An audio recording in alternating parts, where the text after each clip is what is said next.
Importance of fungus. ठीक है, अब हम सेकेंड यूनिट को और फर्दर आगे ले जाना चाह रहे हैं। तो मैंने आपको बताया कि सेकेंड यूनिट के अंदर हमको 4 मेंबर और पढ़ने हैं, जिसके अंदर हमारे पास में एगेरिकस पेनिसिलियम है, एगेरिकस पक्सिनिया, उसके अलावा अस्टिलिगो और उसके अलावा है अल्टरनेरिया। तो ये 4 मेंबर हमको सेकेंड यूनिट के अंदर देखने हैं। तो आज हम जो मेंबर स्टार्ट कर रहे हैं वो है एगेरिकस, है ना। मेन जो हमारा आज का जो एजेंडा है वो क्या है, एगेरिकस। ठीक है, जिसको हम कॉमन लैंग्वेज में क्या बोलते हैं, मशरूम या फिर छत्रक। मतलब जो रेनी डेज में, जो बारिश के दिनों में जो छाते जैसी संरचना दिखती है हमको, उसी को हम मशरूम बोलते हैं। तो वो कौन सी स्पीशीज है फंगस की, तो एगेरिकस। ठीक है, तो सबसे पहले हम देख लेते हैं हमारा एजेंडा क्या है। तो हमारा जो एजेंडा है वो है एगेरिकस। ठीक है, एगेरिकस के अंदर हमको क्या क्या चीजें पढ़नी है, introduction, vegetative structure, reproduction method और लाइफ साइकिल। ठीक है, तो सबसे पहले अगर हम किसी भी मेंबर की बात करते हैं तो हमें उसका क्लासिफिकेशन देखना होता है। तो ये जो हमारे पास में क्लासिफिकेशन है वो किसका है, एगेरिकस का। और वैसे जैसे कि हमने पहले ही बता दिया, हम कवकों के अंदर, फंगस के अंदर हम कौन से क्लासिफिकेशन को फॉलो करते हैं, तो एलेक्सोपोलिस एंड मिम्स, एलेक्सोपोलिस और मिम्स के क्लासिफिकेशन को हम फॉलो करते हैं। तो हमारे पास में according to this classification kingdom क्या है एगेरिकस का, माइसीटी। ठीक है, उसके अलावा डिवीजन है एम एस्टिगोमाइकोटा। ठीक है, इसके अलावा सब डिवीजन है बेसिडियोमाइकोटिना। क्लास है हमारे पास में बेसिडियोमाइसीटीज। ठीक है, क्लास जो है वो काफी इंपॉर्टेंट होती है। क्लास कौन सी है हमारे पास में, बेसिडियोमाइसीटीज। ठीक है, अब बेसिडियोमाइसीटीज क्लास की कुछ विशेषता होती है। वो विशेषता ये है, जैसे कि हमने बात करी थी कि कोई एस्कोमाइसीटीज क्लास का सदस्य था, तो उसके अंदर जो हमारी जो फर्स्ट यूनिट के मेंबर्स थे ना, तो उसके अंदर रिप्रोडक्शन एस्कोस्पोर्स के द्वारा हो रहा था, सेक्सुअल रिप्रोडक्शन एस्कोस्पोर्स के द्वारा हो रहा था। वैसे ही बेसिडियोमाइसीटीज क्लास के सदस्यों के अंदर जो रिप्रोडक्शन होता है वो होता है बेसिडियोस्पोर्स के थ्रू, बेसिडियोस बीजाणु, बेसिडियोस्पोर्स के थ्रू इनके अंदर सेक्सुअल रिप्रोडक्शन देखने को मिलता है। ठीक है, तो ये खास बातें हैं। मतलब जब हम लैंगिक जनन पढ़ेंगे, सेक्सुअल रिप्रोडक्शन पढ़ेंगे, तब हम देखेंगे कि ये जो बेसिडियोस्पोर्स होते हैं वो आगे कैसे माइसीलियम बनाते हैं। नेक्स्ट आता है ऑर्डर हमारे पास में है एगेरिकैलिस। ठीक है, फैमिली है हमारी एगेरिकेसी और जीनस है एगेरिकस। ठीक है, जीनस हमारा क्या है, एगेरिकस।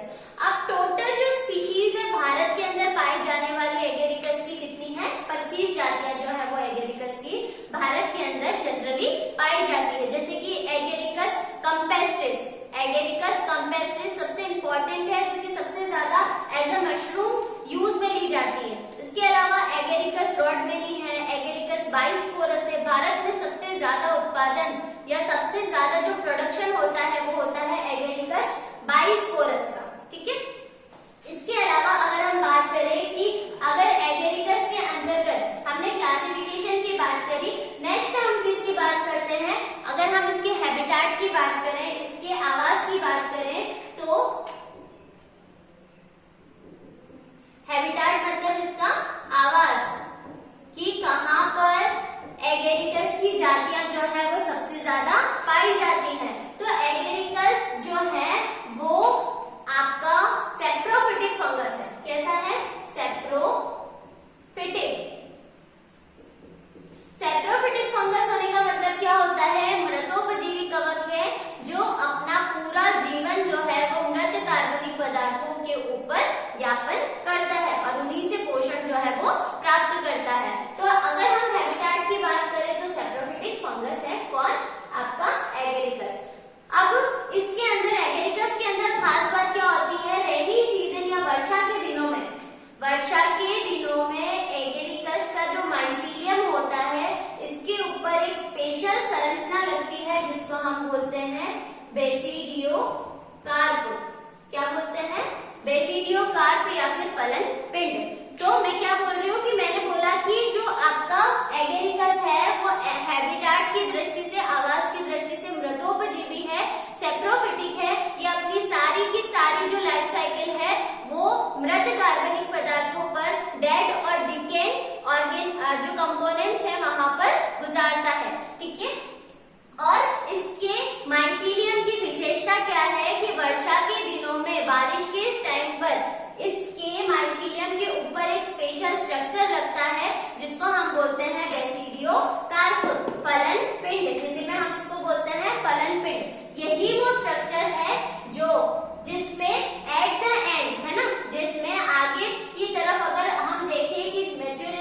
बाद में क्या लगते हैं, बेसिडियो स्पोर्स इसके अंदर लगते हैं।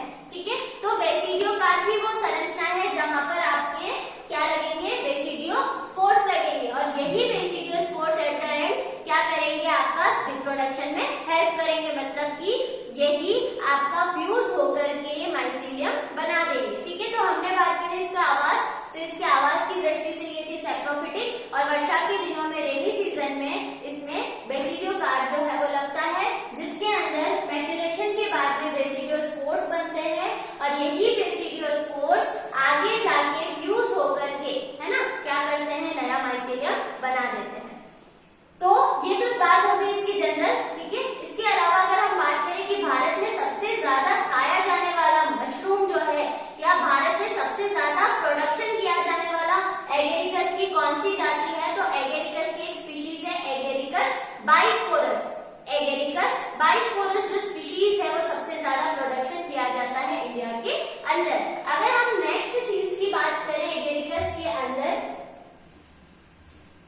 तो हमारे पास में नेक्स्ट जो चीज आती है वो क्या है, इसका स्ट्रक्चर। वेजिटेटिव स्ट्रक्चर की बात करेंगे तो हम बात करते हैं इसके स्ट्रक्चर की।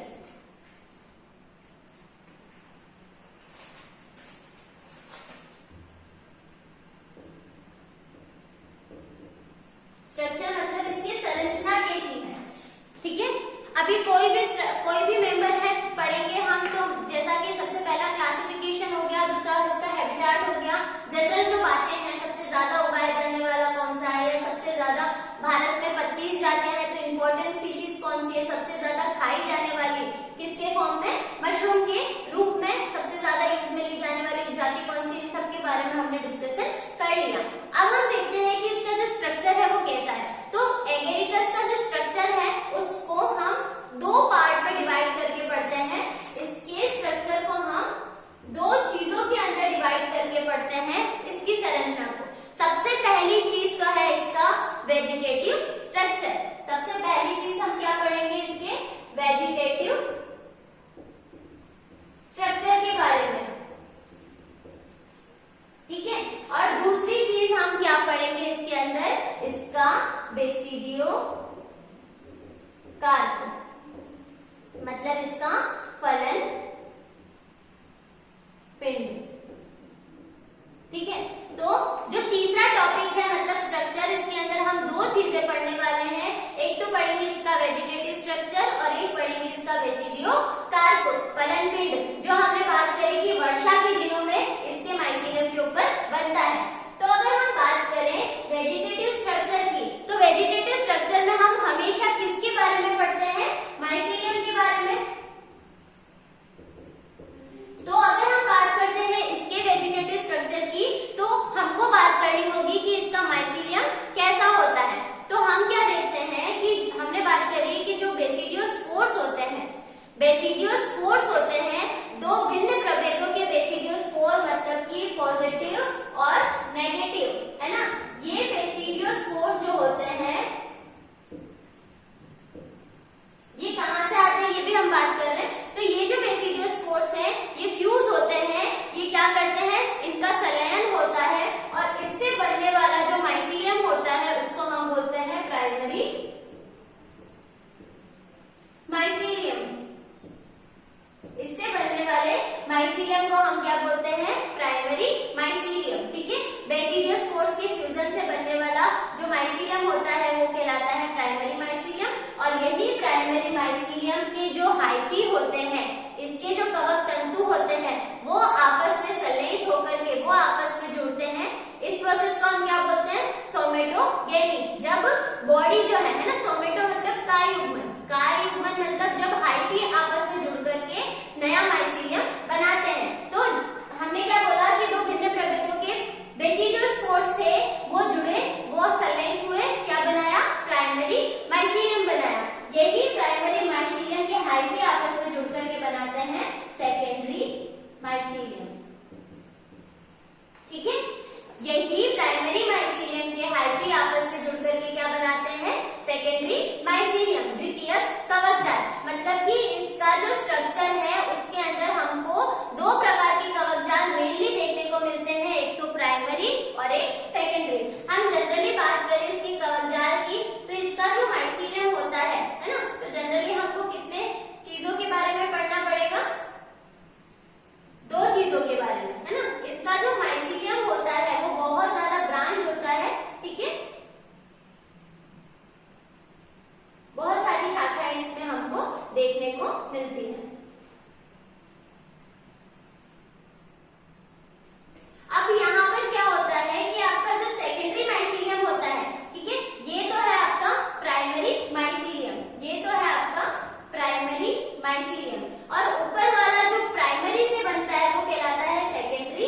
माइसीलियम। जो माइसीलियम प्राइमरी माइसीलियम से बनता है वो कहलाता है सेकेंडरी माइसीलियम। अगर हम इसकी विशेषताओं की बात करें तो प्राइमरी माइसीलियम जो होता है वो होता है यूनिन्यूक्लिएटेड। यूनिन्यूक्लिएटेड का मतलब क्या होगा कि अगर हम बोल रहे हैं कि ये प्राइमरी माइसीलियम है तो इसके अंदर एक एक केंद्रक जो है वो पाया जाएगा। ठीक है, तो ये जो प्राइमरी माइसीलियम होता है वो तो होता है यूनिन्यूक्लिएटेड, और प्राइमरी से बनने वाला जो सेकेंडरी माइसीलियम होता है वो होता है आपका बाइन्यूक्लिएटेड। ठीक है, तो अब जो भी सेकेंडरी माइसीलियम है उसकी विशेषता क्या होगी कि इसके पास में केंद्रकों की संख्या कितनी होगी? 2। तो ये हो जाएंगे आपके बाइन्यूक्लिएटेड। ठीक है, हम बात कर रहे हैं स्ट्रक्चर की। ठीक है, तो स्ट्रक्चर में हम दो चीजें पढ़ेंगे। हमने बोला वेजिटेटिव स्ट्रक्चर और बेसिडियोकार्प। सबसे पहले हम देख रहे हैं वेजिटेटिव स्ट्रक्चर, जिसके अंदर हम पढ़ते हैं माइसीलियम के बारे में। तो माइसीलियम कैसे बनता है? तो हमने बोला कि जब दो भिन्न प्रभेदों के पॉजिटिव और नेगेटिव बेसिडियोस्पोर्स आपस में फ्यूज होते हैं, क्या बनाते हैं? प्राइमरी माइसीलियम, जो कि कैसा होता है? यूनिन्यूक्लिएटेड, मतलब एक ही केंद्रक इसके पास में होता है। और क्या है कि ये सेप्टेड होता है, ठीक है, पटयुक्त होता है। और इसी प्राइमरी माइसीलियम से सेकेंडरी माइसीलियम बनता है, जो कि कैसा होता है? बाइन्यूक्लिएटेड। ठीक है, तो ये तो हमारी बात हो गई इसकी। ठीक है, अब हम बोलते हैं कि ये बेसिडियोकार्प आखिर लगता कहाँ पर है? तो हमने देखा था कि जो सेकेंडरी माइसीलियम है, इसी सेकेंडरी माइसीलियम के ऊपर एट द एंड, है ना, रेनी सीजन के अंदर बेसिडियोकार्प जो है वो डेवलप होता है। ठीक है, तो इसी सेकेंडरी माइसीलियम के ऊपर मैचुरेशन के बाद में इसकी अधोस्तर पर, लोअर सरफेस पर इसका फॉर्मेशन होता है, बेसिडियोकार्प का फॉर्मेशन होता है। ठीक है, तो ये इसके जो कवक तंतु होते हैं माइसीलियम के, सेकेंडरी माइसीलियम के जो कवक तंतु होते हैं वो आपस में इतने ज्यादा सटीक रूप से जुड़ जाते हैं कि एक रस्सी की जैसी संरचना फॉर्म करते हैं। उस रस्सी जैसी संरचना को हम बोलते हैं राइजोमॉर्फ। क्या बोलते हैं? राइजोमॉर्फ। तो यही रस्सी जैसी संरचना जो है, राइजोमॉर्फ जो है, वो आगे जाके क्या फॉर्म करती है? बेसिडियोकार्प। तो बेसिडियोकार्प का जो फॉर्मेशन है वो किसके ऊपर होता है? सेकेंडरी माइसीलियम के ऊपर। हमने क्या बोला कि माइसीलियम, बेसिडियोस्पोर्स आपस में जुड़े, प्राइमरी माइसीलियम बनाया। प्राइमरी माइसीलियम के कवक तंतु जुड़े, सेकेंडरी माइसीलियम बनाया। सेकेंडरी माइसीलियम की जो कवक तंतु है वो आपस में जुड़ करके एक रस्सी की जैसी संरचना बनाते हैं, जिसको हम बोलते हैं राइजोमॉर्फ। ठीक है, यहाँ पर हम देख सकते हैं कि जो एक केंद्रक वाली स्ट्रक्चर है, माइसीलियम है, वो तो हो जाएगा आपका प्राइमरी माइसीलियम, और दो केंद्रकों वाला जो स्ट्रक्चर है वो हो जाएगा आपका सेकेंडरी माइसीलियम। हमने जब सेप्टा के बारे में पढ़ा था, जनरल कैरेक्टर्स के बारे में पढ़ा था, तब हमने देखा था कि जो बेसिडियोमाइसीटिस क्लास है उसके अंदर स्पेशल टाइप के पोर्स जो होते हैं वो देखने को मिलते हैं, जिसको हम बोलते हैं डोलिपोर सेप्टम। ठीक है, तो बेसिडियोमाइसीटिस क्लास के अंदर जो सेप्टा होते हैं वो स्पेशल टाइप के होते हैं, जिसको हम बोलते हैं डोलिपोर सेप्टम। ठीक है, डोलिपोर सेप्टम मतलब जो ड्रम के जैसा होता है। ठीक है, इस टाइप से हमको एक स्ट्रक्चर देखने को मिला था। इस पोर को हम बोलते हैं डोलिपोर सेप्टम। ठीक है, ढोल छिद्री पट। ठीक है, तो ये विशेषता होती है इसके, किसकी?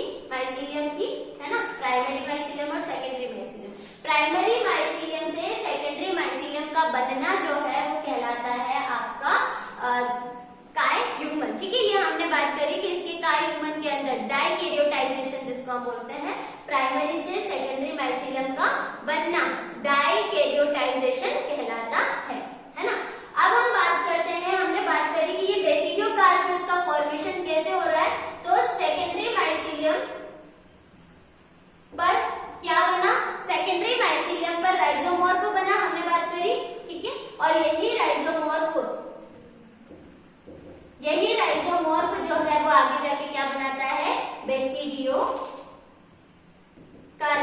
तो हमने देखा कि इसका जो स्ट्रक्चर है वो एक दूसरे से इंटर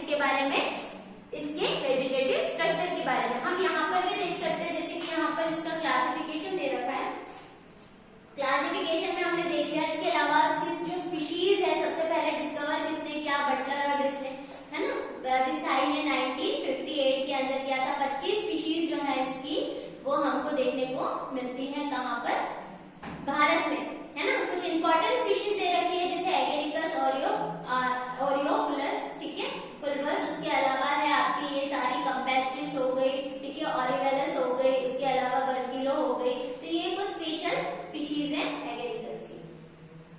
स्ट्रक्चर की बात करें, it is a living fungus that grows on rotten leaves, ठीक है, ये मृतोपजीवी। कुल मिलाकर के लिविंग नहीं बोल करके हम इसको क्या बोल सकते हैं, एक सैप्रोफिटिक फंगस है ना। क्या बोल सकते हैं, सैप्रोफिटिक फंगस है, दैट कहां पर, मृत चीजों पर ही ये पाई जाएगी। नेक्स्ट अगर हम इसकी बात करें तो इसके अंदर अ फ्यू डेज, है ना, आफ्टर रेन, मतलब बारिश के दिनों में जनरली आप ये जो छाते जैसे स्ट्रक्चर देखते हो मिट्टी के अंदर, है ना, वो आपका क्या है, एगेरिकस है, जो कहां पर बारिश के दिनों में ही ज्यादा डेवलप होता है। तो उसके स्पीशीज दे रखी है जैसे एगेरिकस कंपेस्ट्रिस हो गया, बाइस्पोरस हो गया, रॉडमेनी हो गया। तो ये सच स्पीशीज जो है वो जनरली आपकी एज अ मशरूम हमको देखने को मिलती है रेनी सीजन के अंदर, ठीक है। नेक्स्ट हम देखते हैं इसके अंदर, तो जो एगेरिकस बाइस्पोरस है ना, एगेरिकस बाइस्पोरस को कॉमनली खाई जाने वाली एक जो है वो बहुत एडिबल, है ना, खाया जाने वाला एक फंगस है, ठीक है। नेक्स्ट हम देखते हैं, स्ट्रक्चर की बात करी हमने कि नॉर्मल स्ट्रक्चर जो होता है उसके अंदर प्राइमरी माइसीलियम के अंदर आपका एक ही केंद्रक पाया जाता है और डाइकैरियोटिक माइसीलियम के अंदर आपके दो केंद्रक पाए जाते हैं। आपने देखा है यहाँ पर वेजिटेटिव स्ट्रक्चर को हम दो भागों में बांट करके पढ़ते हैं, बेसिडियोकार्प सबसे पहले हम पढ़ते हैं वेजिटेटिव माइसीलियम और दूसरा हम पढ़ते हैं इसका बेसिडियोकार्प। अब वेजिटेटिव माइसीलियम के अंदर हमने देखा कि प्राइमरी फंगल जो है माइसीलियम इज मोनोकैरियोटिक, सेप्टेड और हाइलाइन। हमने देखा कि प्राइमरी जो माइसीलियम होता है वो एक केंद्र की होता है, सेप्टेड होता है, और हमने क्या देखा था, हाइलाइन होता है, मतलब कि कलर जो है वो इसका नहीं होता है और बहुत कम टाइम होता है इसका, क्योंकि ये जल्दी ही क्या करता है, सेकेंडरी माइसीलियम फॉर्म कर देता है, इसीलिए बहुत शॉर्ट लिव्ड होता है प्राइमरी माइसीलियम। अब हमने देखा कि पॉजिटिव और नेगेटिव स्ट्रैंड के जो फंगस है वो आपस में जुड़ करके डाइकैरियोटिक स्ट्रक्चर बनाते हैं, द्विकेंद्र की संरचना बनाते हैं। इस प्रोसेस को हम क्या बोलते हैं, सोमेटोगेमी। तो इससे फॉर्म होता है आपका सेकेंडरी माइसीलियम। और यहाँ पर एक लाइन लिख रखी है, it has a developed septum between two cells. हमने देखा कि जो आपका ये सेप्टम होता है वो स्पेशल टाइप का होता है, डेवलपर सेप्टम, डुअल छिद्री पट इसके अंदर पाए जाते हैं। और आपकी देखो यहाँ पर फंगस जो है वो इंटरकनेक्टेड होकर के, इंटरमीडिएटेड होकर के एक थिक रस्सी की जैसी रॉक लाइक स्ट्रक्चर बनाते हैं सॉइल के अंदर, जिसको हम बोलते हैं राइजोमॉर्फ, ठीक है। अब अगर हम बात करें बेसिडियोकार्प की, तो बेसिडियोकार्प जो है वो आपका किससे विकसित भाग होता है, बेसिडियोकार्प जो होता है हमने देखा कि राइजोमॉर्फ से विकसित भाग होता है, जो कि सेकेंडरी माइसीलियम के ऊपर लगा हुआ होता है, ठीक है। तो राइजोमॉर्फ से विकसित भाग जो है वो है बेसिडियोकार्प। अब इसके स्ट्रक्चर में इंपॉर्टेंट क्या है, तो इसका जो स्ट्रक्चर है ना, उसके अंदर आपके क्या क्या चीजें पाई जाती हैं,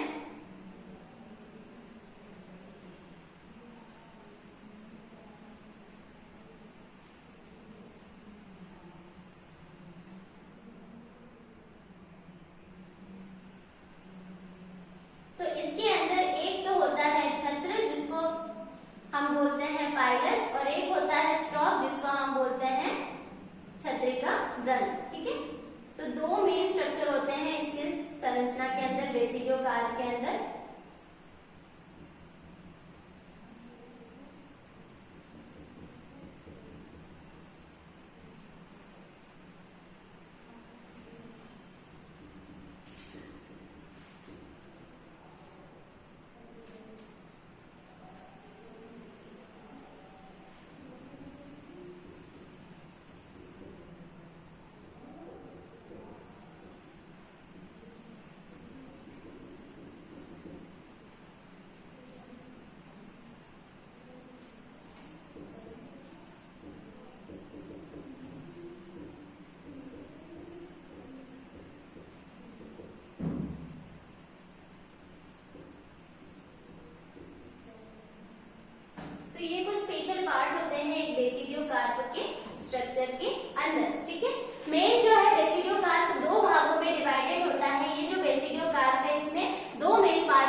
करें इसके वेजिटेटिव स्ट्रक्चर और हैबिटेट की और क्लासिफिकेशन की। लास्ट जो टॉपिक आता है हमारा वो है रिप्रोडक्शन। तो एगेरिकस के अंदर 3 तरह का रिप्रोडक्शन मेथड जो है वो हमको देखने को मिलता है। जैसे कि हम बात करते हैं सबसे पहले तो vegetative reproduction. Vegetative reproduction simple सा है कि एगेरिकस, क्योंकि ये भी एक फंगस है, इसका भी शरीर माइसीलियम है, तो वेजिटेटिव रिप्रोडक्शन जो है वो होता है फ्रेगमेंटेशन के द्वारा। फ्रेगमेंटेशन या खंडन विधि में क्या होता है कि जब एक खंड जो है वो टूट जाता है माइसीलियम का और नया माइसीलियम कवकजाल फॉर्म करता है, तो ऐसे रिप्रोडक्शन को हम बोलते हैं वेजिटेटिव रिप्रोडक्शन। सेकेंड अगर मेथड हम देखें तो वो है एसेक्सुअल रिप्रोडक्शन, और एसेक्सुअल रिप्रोडक्शन जो होता है वो होता है क्लेमाइडो बीजाणु के द्वारा। क्लेमाइडोस्पोर्स जो होते हैं उनके थ्रू होता है आपका एसेक्सुअल रिप्रोडक्शन। ठीक है, तो इसके अंदर आपका वही है, क्लेमाइडोस्पोर्स बनते हैं और वायु के द्वारा प्रकीर्णित होकर के आपका माइसीलियम जो है वो फॉर्म कर देते हैं। अब लास्ट चीज आती है जो सबसे मेन रिप्रोडक्शन मेथड है, वो है आपका सेक्सुअल रिप्रोडक्शन, लैंगिक जनन।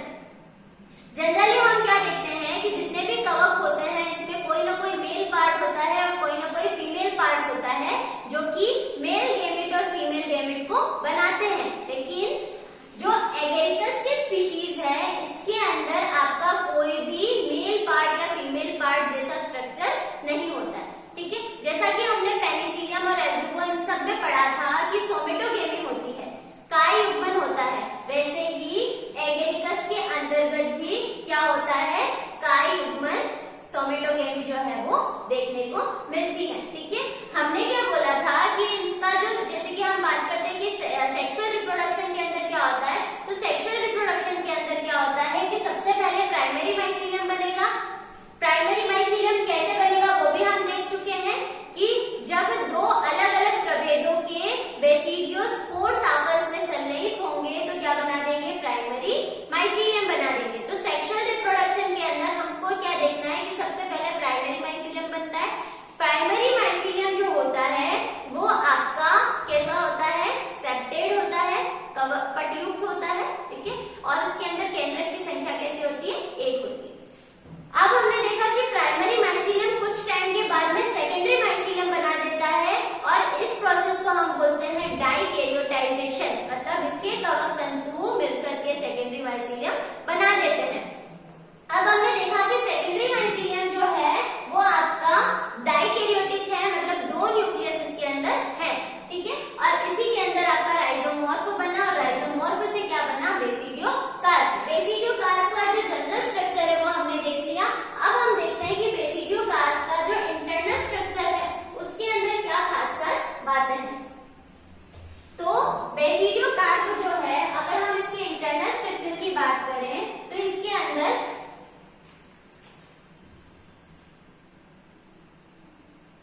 ठीक है, यहाँ पर इन सारी जगहों पर एक स्ट्रक्चर लगता है जिसको हम बोलते हैं बेसिडियम।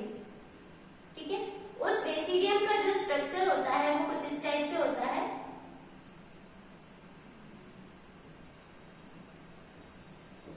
यहाँ पर सारे आपके सब हाइमिनियम तंतु जो होते हैं वो लगे रहते हैं। ठीक है, और यहाँ पर इस वाले भाग में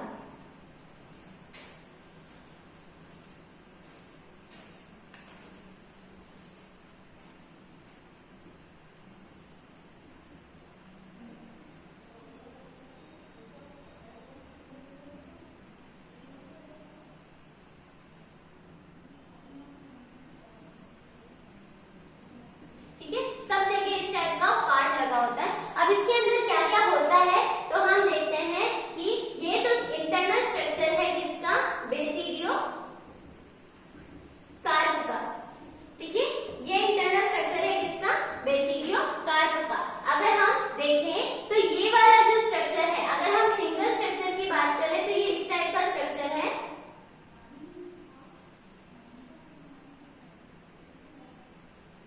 ठीक है, इस टाइप का ये एक स्ट्रक्चर है। ठीक है, और इस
basidium.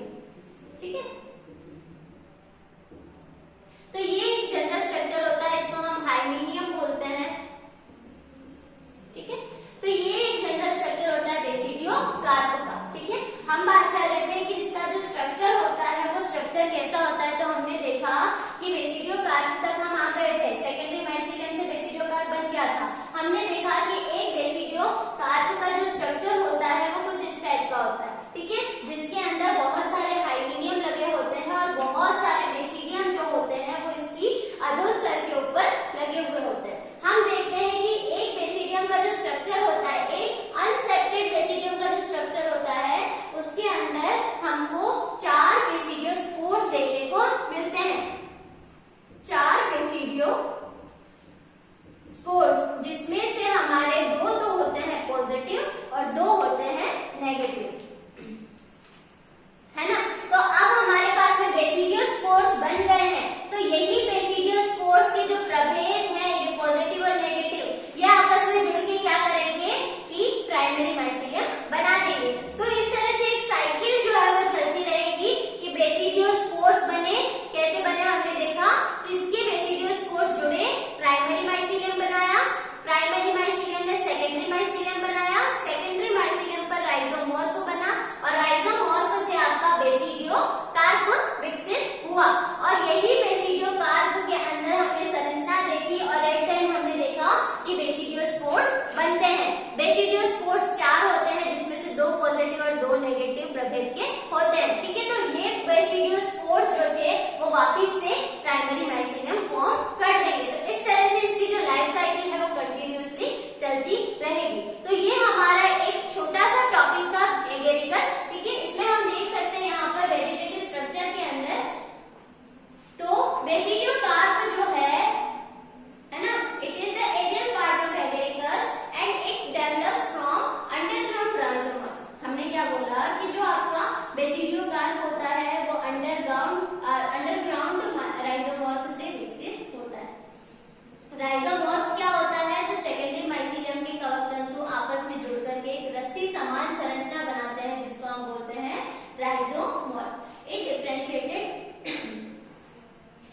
Differentiated into stipe and आपका पाइलस। हमने देखा कि जो लोअर स्टॉक वाला पार्ट होता है उसको हम बोलते हैं स्टाइल और अपर पार्ट जो होता है उसको हम बोलते हैं पाइलस, जो कि आपका रेडियली सीक्वेंस के अंदर होता है। ठीक है, अगर हम इसके रिप्रोडक्शन मेथड की बात करें तो सबसे पहले हमने देखा वेजिटेटिव रिप्रोडक्शन किसके थ्रू होता है, फ्रेगमेंटेशन के द्वारा। ठीक है, नेक्स्ट हमने देखा एसेक्सुअल रिप्रोडक्शन। मेन हमको ये याद रखना है कि रिप्रोडक्शन मेथड क्या है, क्योंकि हमने पहले ही डिस्कस कर लिया कि फ्रेगमेंटेशन क्या होता है, क्लेमाइडो बीजाणु क्या होते हैं, कोनिडिया है तो कोनिडिया क्या होता है। ठीक है, तो इसमें जो अलैंगिक जनन है वो आपका होता है क्लेमाइडो बीजाणु के द्वारा।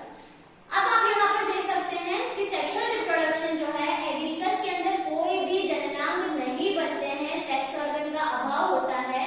In it, only the primary mycelium that grows from 2 different strands of basidio spores। मतलब कि जो आपके बेसिडियो स्पोर्स होते हैं वही एज अ गैमेट काम करते हैं, वही एज अ आपके जो है वो गैमेट की तरह काम करते हैं, नर और मादा जननांग की तरह काम करते हैं और जोड़ करके प्राइमरी माइसीलियम बनाते हैं। A secondary mycelium is formed by the somatogamy between the fungus of positive and negative। ठीक है, मतलब कि 2 हाइफी के जुड़ने से प्राइमरी माइसीलियम के 2 हाइफी पॉजिटिव और नेगेटिव उनके जुड़ने से सेकेंडरी माइसीलियम बनता है और आगे जाके ये क्या बनाता है, बेसिडियो कार्प बनाता है। अब यहाँ पर हम देख सकते हैं बेसिडियो कार्प के स्ट्रक्चर जो है आप देख सकते हैं यहाँ पर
इनके अंदर एक कनेक्शन बनता है जिसको हम बोलते हैं क्लैम्प कनेक्शन, जिसकी वजह से ये क्या फॉर्म करते हैं, सेकेंडरी माइसीलियम। मतलब कि प्राथमिक जो आपके हाइफी है वो जुड़े है ना, सोमेटोगेमी हुई, सेकेंडरी माइसीलियम बन गया। अब सेकेंडरी माइसीलियम के ऊपर जो आपकी स्ट्रक्चर था जिसको हमने बोला था राइजोमॉर्फ, वो बनता है और यही राइजोमॉर्फ जो है बेसिडियोकार्प बनाता है। इसके अंदर आपके क्या होते हैं, बेसिडिया या बेसिडियम होते हैं जो कि डिप्लॉइड होते हैं, ठीक है, जिसके मियोसिस से आपके क्या बन जाते हैं, 4 हैप्लॉइड स्पोर्स बन जाते हैं, बेसिडियोस्पोर्स, ठीक है। तो ये है लाइफ साइकिल किसकी, एगेरिकस की, ठीक है। तो एगेरिकस की जो लाइफ हिस्ट्री है, जो स्ट्रक्चर है, इसके बारे में हमने डिस्कस किया। एगेरिकस की क्लासिफिकेशन के बारे में डिस्कस किया, हैबिटेट के बारे में डिस्कस किया, इसके स्ट्रक्चर के बारे में डिस्कस किया, जिसको हमने 2 भागों में बांटा था, वेजिटेटिव स्ट्रक्चर और बेसिडियोकार्प। हमने देखा कि यही बेसिडियोकार्प के ऊपर एट द एंड आपके बेसिडियोस्पोर्स बनते हैं, जो 2 विपरीत प्रभेदों के होते हैं, पॉजिटिव और नेगेटिव, और यही जुड़ करके